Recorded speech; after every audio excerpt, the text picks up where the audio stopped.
సంచలనం సృష్టించిన నాసిక్ మత మార్పిడి ఉదంతం ఇంకా మరవలేదు. అలాంటి షాకింగ్ ఘటనే యూపీలోని మిర్జాపూర్లో వెలుగులోకి వచ్చింది. జిమ్లలో చేరే మహిళలను లక్ష్యంగా చేసుకొని మత మార్పిళ్లు చేస్తున్న నెట్వర్క్ ను పోలీసులు ఎట్టకేలకు గుర్తించారు. నిందితులు రాష్ట్రంలోని వివిధ జిమ్లు, సోషల్ మీడియాలలో మహిళలతో పరిచయాలు పెంచుకొని అనంతరం మత మార్పిడి చేసుకోవాలని వారిపై ఒత్తిడి తీసుకొస్తున్నారు. ఓ జిమ్ యజమాని మతం మార్పాలని బలవంతం చేస్తున్నట్లుగా ఓ యువతి పోలీసులకు ఫిర్యాదు చేసింది. రంగంలోకి దిగిన పోలీసులు దర్యాప్తు చేయగా షాకింగ్ నిజాలు వెలుగులోకి వచ్చాయి. ఈ ముఠాలో సన్నో అనే మహిళ కీలక పాత్ర పోషిస్తున్నట్లుగా గుర్తించారు. ఈమె ముందుగా జిమ్లలో చేరి అక్కడ యువతులతో పరిచయాలు పెంచుకుంటుంది.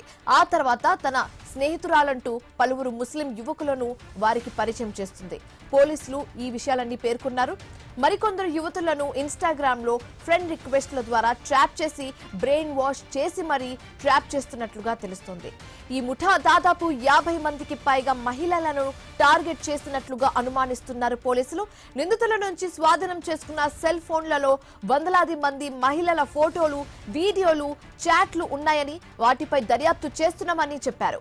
ఈ ఉదంతంపై సీఎం యోగి ఆగ్రహం వ్యక్తం చేశారు. నిందితులపై గ్యాంగ్స్టర్ యాక్ట్ కింద కేసులు నమోదు చేయాలని ఆదేశించారు. ఈ కేసులో ఇప్పటి వరకు 10 మంది నిందితులను పోలీసులు అరెస్టు చేశారు.